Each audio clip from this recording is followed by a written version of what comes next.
Hi, I'm Tony Nichols, and welcome to Chamber Chat.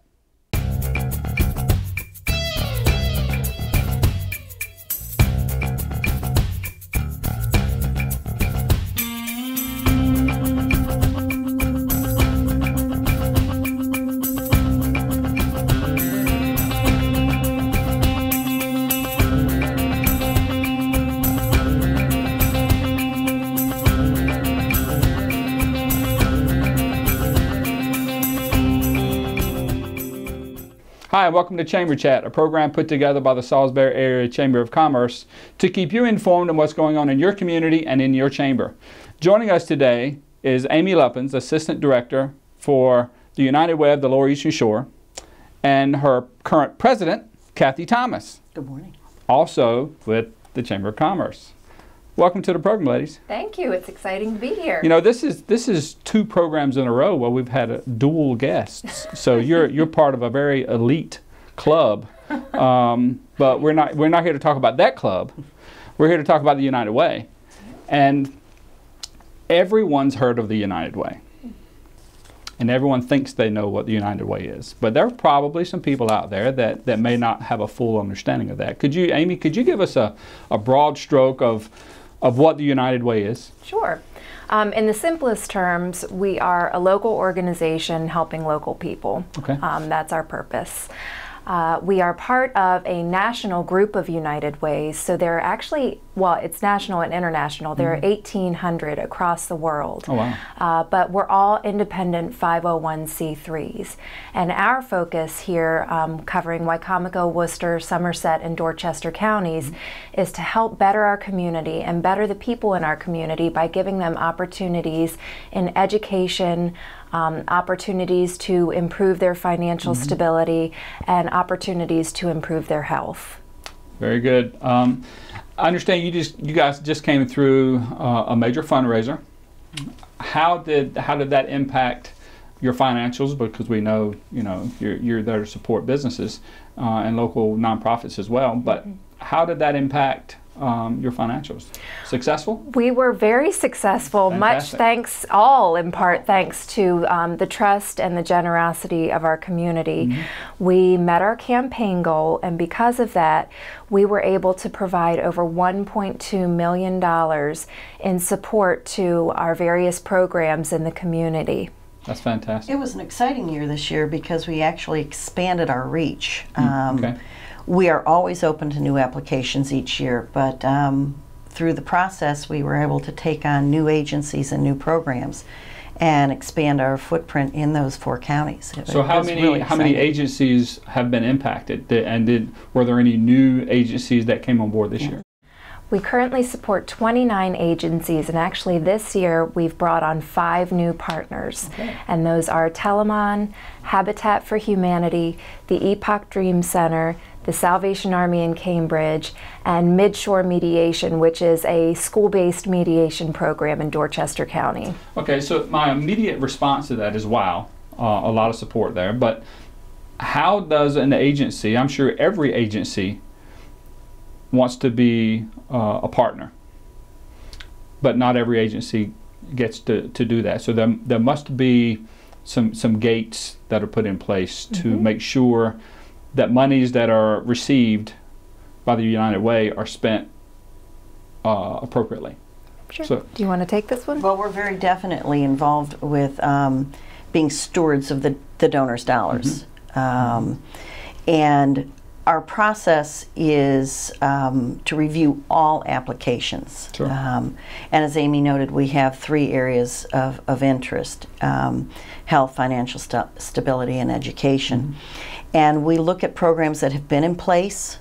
We do not fund new programs. We look at programs who have a track record, who have measurable outcomes of impact in that area. And then we look at the entire agency. And yes, there's a long process. Once the dollars are gathered from our donors, we actually visit every single agency that applies.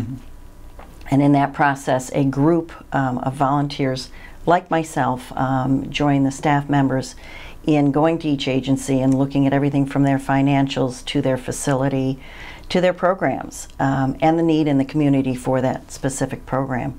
Then over the process of a 2-day period, those 30 people usually meet and go over every single program. Does it really fit the need in our community? Does it fit our 3 areas of interest? And are there measurables? Can we then report back to our donors like yourself? Yes, we are using your dollars for these needs. And I'm sure size, scope, the programs in place help determine the amounts, because I would assume it's just not, you know, there's a $1.2 million pie and we're just going to divvy it up equally. It's proportionate. It is zero-based funding every year. So because we funded a organization or a program for years does not mean that the following year we just tack on the 2% increase that we got from our donors. We look at the needs in the community, and those needs change from year to year. One year we might see a trend where people need food just to make ends meet. They need that bag of food. Other years we may see that the children in our community need more of those educational programs. So it's a constantly moving target. Absolutely. So the 1.2 million, I would imagine that you guys are one of, if not the largest supporter of nonprofits or agencies that you like you support in the area. Would that be an accurate assumption? Yes, absolutely. So that, I mean, that's a very big impact in the community, and the irony is it's the community impacting community. Through it's not the United Way, it is the United Way, but that's the hub, but it's the community impacting community. I'll tell you, Tony, I've been with the United Way as a volunteer now for 10 years. Was a donor from the time I moved here about 30 years ago. But I've learned so much about our community over the last 10 years. And going on a lot of the presentations that we do during what most people know as our campaign, going into places of business, I'm amazed at the people that give and the amount that they give. 50 cents, $1 a week really impacts the life of somebody who gets Meals on Wheels. And when you talk to people, they either know somebody or they have been affected by an agency. And they donate. Some of the people that make the least in our community donate the largest percentage that they can. It's amazing. That's awesome. Amy, how can people get involved? I mean, what can the average person now I know that's a loaded question, and we can always give or payroll deduction or make a donation, but how else can people get involved? We have lots of events coming up. The CEO and Coordinator Kickoff is coming up on September 10th, so if you're interested in offering a campaign at your place of business, that's a wonderful event to attend. We also have the Frisbee Golf Tournament on October 9th, and that is put on by RPS ISG International. They have 4 spots left for that tournament. And then lastly, we have the Cornament coming up on September 10th or September 12th. That's 2 days after the CEO breakfast. And that will take place at the Shorebird Stadium. That is sponsored and organized by Interstate Container, and it's just teams of 2 coming out and playing cornhole on a Saturday afternoon. And you don't have to be good to do it, trust me. It's our 2nd annual tournament, and we had a ball last year. My team played against the Daily Times, and we got to a point where we said, okay, the next person that gets one in wins, because we'd been there way too long. Yeah, I can absolutely see this event growing just by the sheer nature of just getting together and supporting a great cause. Exactly, exactly. So how can we learn more about our local United Way? Well, one other way to get involved that I didn't mention is volunteering, and to go to our website, which is www.unitedway4us, and look on our Get Connected page. We have about 40 to 50 partner agencies, so nonprofits in the community, posting volunteer needs, special events, in-kind needs. So just go to our website, all of the information is there, and give, advocate, volunteer. That's all we can ask of our community.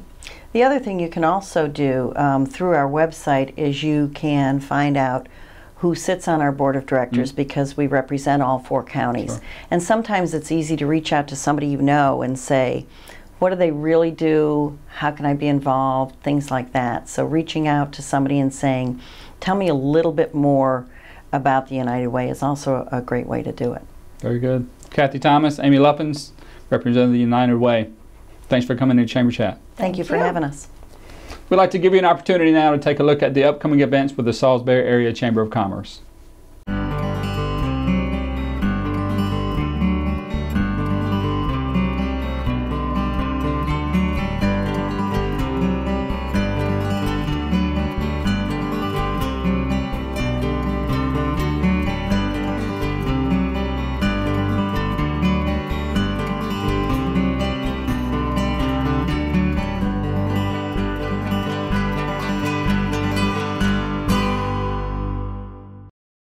Welcome back to Chamber Chat right here on PAC 14.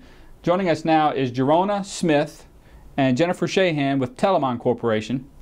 And we've had Telamon on before. But first, before we get to tell us about Telamon, I mentioned in the last segment that that was our second ever dynamic duo. And now we have a repeat. Now we have the third ever. So we have a trifecta in the elite club of dual interviewers or interviewees. So welcome to the club, number one, but welcome to Chamber Chat. Thank you. Jerrona, give us a broad view. Many people have worked with or been impacted by Telamon, but can you give us a pretty broad overview of what Telamon Corporation does? Telamon Corporation is a private nonprofit, and we have been here in Salisbury, Maryland for over 40 years providing services, primarily employment and job training programs. But Telamon Corporation, we are actually celebrating our 50th anniversary this year. Wow. We started as a council of churches in North Carolina back in 1965, and we came together to provide services to migrant farm workers. So over the past 50 years, we've grown, and we're now providing services in 12 states, mostly the Mid-Atlantic, Southeast, and also the Upper Midwest. We focus on 4 main program areas: early childhood education, employment and job training programs, housing services, and also other community services. That's awesome. I would have never thought, and many people probably, where a lot of people may have not have ever heard of Telamon, but to have been in the community for 40 years, that's part of the fabric of a community. And it sounds like there's really 4 pretty big spokes in your hub, if you will. Yes. Which of the programs are the largest? Our largest population by funding would be our line the early Head Start realm, the early childhood realm. Our largest population, if we look at our customer base, it would be more in our employment and training realm. And we operate 2 of those programs here in Salisbury. Those would be our National Farm Workers Jobs Program and our Wicomico County out-of-school youth program. So if the largest one is the workforce program, help me, if you will, define the buzzword workforce readiness, because you hear that all the time, but what does that mean? I know what you would assume that means, but what does that mean? Well, our employment and job training programs have several components. One of the largest part is the workplace readiness component of that. And what that means is it's really the soft skills that employers talk about. You'll hear about the occupational skills that employers need. Employers need somebody, if they're hiring a phlebotomist, they need somebody who can come in and draw blood. That's what they need. But they also need employees who have the soft skills, such as how to work with other people, how to have good customer service skills, good work integrity. So one of the programs that we operate is the Workplace Readiness Program, and it has several different components in it. A lot of times you'll hear individuals think about work readiness as job readiness, how to write a resume, how to write a cover letter, how to do interviewing skills. And we do focus on all of that in our Workplace Readiness Program also, the very critical skills. But we really go to the next level, and we focus on those skills that are necessary for employers to have good employees. You'll hear a lot of employers, they've talked to different programs like ours, and they've told us that if you can bring us somebody who knows how to show up on time, who knows how to have a smile on their face, who knows how to work well with others, who knows how to ask questions when they need a question answered, that those are the kind of employees that are valued and valuable to the employer. So our program that we operate for this, the Workplace Readiness Program, is actually a 36 to 40-hour program.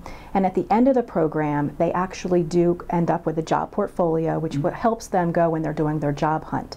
But we focus really exclusively or more so on helping them maintain employment. So we can help them get a job, but once they get that job, how do you keep that job? That's what we really work on. So a lot of the programs that we operate in that really have individuals working on time management skills so that they can learn to show up on time. We have them work on organizational skills so that they have the materials necessary at the time that is to do the work, whatever that work is. If the work is you are out working installing cabinetry and you need to have your tool belt with you every day, then we focus on the organizational skills to make sure that you have your tool belt with you every single day while you're there.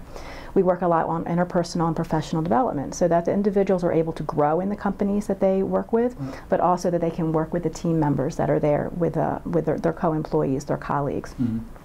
I think one of the better parts of our program is at the end of it, when they finish it, they actually have that portfolio, but they also are able to sit for the National Work Readiness Credential. And that actually is a credential. It's nationally recognized, it's transferable, it's portable, and the U.S. Chamber of Commerce actually assisted with the development of it. So it's really one of those things that a lot of employers had a lot of input into this. So the customers that we serve would then sit for that exam and be able to take that with them.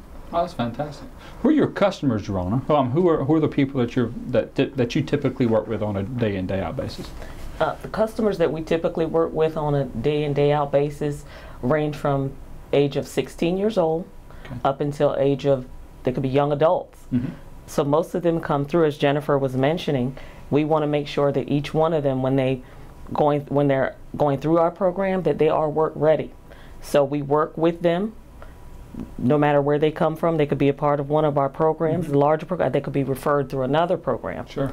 So those are typically what our customers look like. So Jennifer, do you guys facilitate the training, or do you do the training yourself, or partner with other agencies in the community? How does that work? Right now, most of the training that we do is actually done in-house by our staff. We have workplace readiness specialists as well as workforce development specialists. And those individuals are trilingual. We provide the services in English, Spanish, and Haitian Creole. And we do it on-site in the job market most of the time. But one of the good things about our program is that we're always looking for volunteers and guest speakers to come on. It really helps with the interpersonal development as well as for the people who are taking the course to learn how to work with people of different cultures and different backgrounds. Jerrona, last question.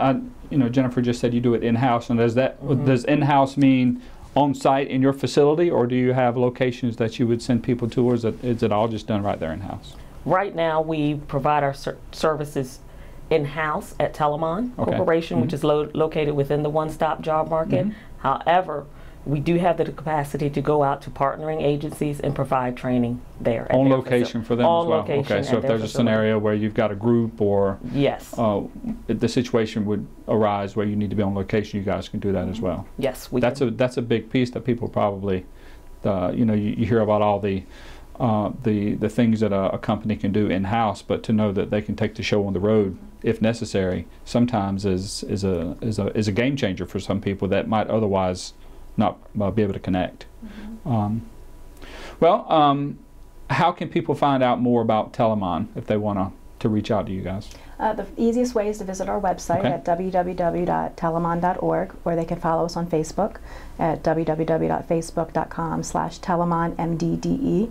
They can also follow us on our Twitter page, our Twitter feed, or they can email us at contactmdo1@telamon.org. That's TELAMON.org.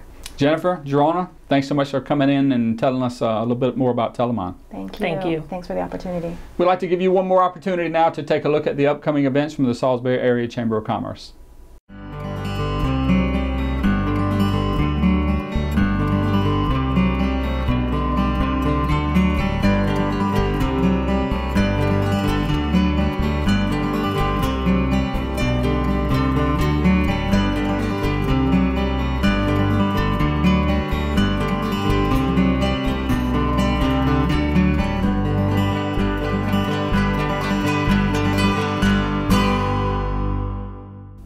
Welcome back to Chamber Chat right here on PAC 14.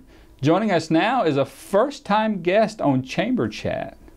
That's correct. Yeah, it's the chair of the Marketing and Media Network, Cathy Bassett. Thanks for joining us on Chamber Chat. Thanks, Tony. I appreciate being here. Okay, let's start with the one question that we always start with any kind of network chair that comes on board. Tell us what the Marketing and Media Network is. Okay. Well, we are a group of marketing professionals, I guess you could say. And there is some media mixed in as well, so you might see an occasional newspaper reporter or someone who works for one of our local media outlets at one of our meetings. But I believe our goal is to come together and share ideas, share resources, learn new things, and just try to sort of better ourselves and our businesses and really take advantage of that network that the Chamber offers. Okay, everyone has the word network, and we have the connotation of networking.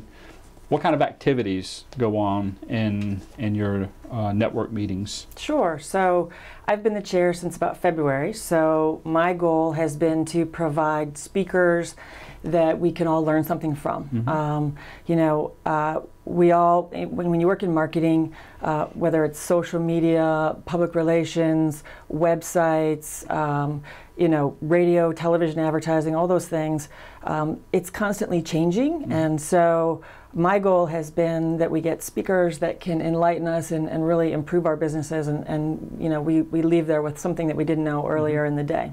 One of the other things that we get to do is we do something called PRER, which is a great thing that the Chamber's been doing for years for any Chamber business who is struggling perhaps with their marketing plan and maybe not feeling like they're doing everything that they can to get their business out there.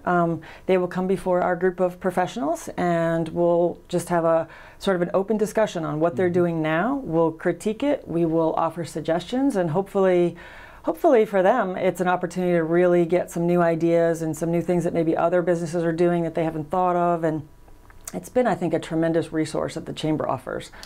I brought, last week in fact, the Chamber, I was at a Chamber meeting, the industry roundtable where we're bringing Chamber members in to sit down with government officials, and we have an hour or 90 minutes or so where the government officials sit and listen. Yeah. It's hard for them sometimes to do that because of the nature of the beast. But I brought up, there were several people in the room in healthcare that were having an issue with brand recognition, what we are and what we aren't, some of those struggles. And I spoke up towards the end of the meeting and offered the Chamber's resource of the PRER, because, and again, very much to your description, it's a collective group of people that come from all facets of marketing and media. Right. And the idea of the whole is greater than the sum was the analogy that I gave. Absolutely. And I think in very much that is the case with the PRERs. Right. You know, and I think we include the media in on that as well, because not only do, as marketing professionals, we have to work with the media, but the media is always looking for story ideas, things to write about, positive news. So any opportunity that I think the Chamber has to bring the media in and sit around a room and you know, glean some of the great stories that are happening in our community, I think the Chamber, you know, needs to emphasize that as well. Sure. So. You said that one of your focuses has been speakers. Can you give us an idea of the types of speakers that you've had come in thus far, and maybe what you hope to bring in the future? Sure. So, you know, one of the first things I did when I took over was sort of brainstorm some of the ideas and the people I wanted to hear from. So our July meeting, we had Donna Abbott, who is the Director of Marketing and Tourism for Ocean City. And most people maybe are familiar with Ocean City's marketing campaign with Rodney the lifeguard. Yes. Rodney has been all over the East Coast on billboards and radio and television I see him commercials. in Baltimore all the time. Yep, I see him. If you drive up to New York, you'll see him right there on a nice billboard. So, you know, I just wanted to sort of get that idea of how Ocean City markets itself, how they came up with that campaign, and how does Ocean City measure success? You know, how does you know, obviously hoteliers, if they're full every night, that's a great measurement of success. You know, is that because of Rodney? You know, how do they measure that kind of success when they're spending big dollars on marketing? So that's something that all the marketing professionals in the room, I think, really appreciated. Measurement of success when you're spending those resources, when you're spending your boss's money, or if it's your own money for your own company, you want to be able to measure that success. Also, we had an expert on mobile web design. You know, Google has changed some of their rules. So Sure has, if you do not have a mobile-friendly website, you are no longer going to be popping up in search engines, you know, 1 or 2 or 3. You're going to be, you might fall off altogether. So as a business owner, if your website is not mobile-friendly, you are losing out. So what are the things that we need to know about mobile websites that are going to keep us competitive and high up in those search engines? Yeah, there's a very high degree, I don't know the number, you probably do, the very high degree of searches that are done through smartphones. Oh, absolutely. Mobile media, not you know, computers anymore. My generation and younger, they're doing everything on their mobile phones. Whether it's ordering food, you know, dinner reservation, buying their movie tickets, everything is on their phone. You know, we probably used the Yellow Pages at one point in time. That's right. With all due respect to my friends who are still working in the Yellow Pages, mobile phones and Google searches are absolutely how people are finding them. So that was a couple of things. We had another fascinating topic. We brought down a couple of ladies from the Maryland Emergency Management Agency who worked social media during the Baltimore riots. And they talked about the role of how social media has completely opened up new opportunities to show where people are in real time and what they're doing. And unfortunately, during the Baltimore riots, people were looting and they were posting selfies of themselves with the merchandise that they had. So by tracking that, the Maryland Emergency Management Agency was getting real-time information that they were feeding to law enforcement about what was happening where to try to help stop, you know, the spread of violence. And that was a fascinating discussion about how social media is completely changing, you know, the face of everything really these days. Yeah, those same ladies spoke at a chamber luncheon, I believe, and that was equally as fascinating as you say it was. Pretty good stuff. You know, a couple of years ago now, we changed the format to a large degree in how the chamber operates, changed the names of committees to networks because I don't want to join a committee because a committee means I need to work. Yeah. So how can people get involved in your network? Because a lot of times there's this big mystique that there's this big process that you have to go through to get involved in a network. Right. Just how hard is it? Well, it's not hard at all, okay? You know, I am active on social media, so I help promote what we do through my own social media pages. And I get a lot of people saying, oh, I'd love to come to that. How do I, I can come to that? I'm not a chamber member. Well, we would love for you to come to our network because if you come to our network and you realize I'm really getting something out of this, you might want to become a chamber member. And what better way to sort of welcome someone into the chamber than to say, come on, you know, experience it, meet some people, learn about our network. And you know, I do think marketers are probably pretty good networkers. Sales and marketing is all about networking, relationships, and all that stuff. So our group, I think, is really good at that. And I would love for us to reach out to more chamber members. You know, the one thing about, we do have some marketing professionals in our group. That's what they do all day, every day.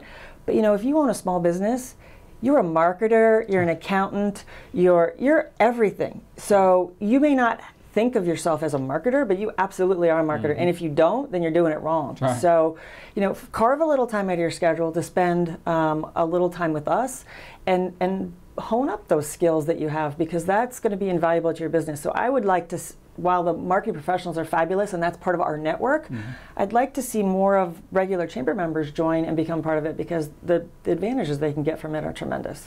I'm a regular chamber member and I want to find out more information. Where do I go? You can go to the chamber website. You can call the chamber. You can call me. You can track me down. I'm happy to answer any of your questions. And the other thing is, I don't have all the answers. I don't know what everybody needs to learn. And you know, so I've tried to reach out to our group and say, who do you want to hear from? You know, I'll reach out. I have a lot of contacts. I've been involved in marketing for more years than I would care to count, than I admit here. But you know, we can bring in great speakers. We can, you know, there's a million ideas that we can expand upon and learn about. So I want to partner with everybody in the chamber and say, what do you guys want to know about? Because we'll make it happen. Very good. Well, there's the plea. She wants to connect with everyone in the chamber. Please come to my group.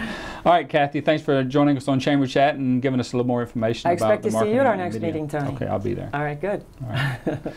Thank you for joining us as well on Chamber Chat. As always, if you missed any portion of this edition or you'd like to view previous editions of Chamber Chat, you can visit PAC 14's website and utilize their on-demand function, or you can visit the Chamber of Commerce's YouTube channel and watch them there. That's about all the time we have for this edition of Chamber Chat. My name's Tony Nichols, your host, encouraging you to make a difference.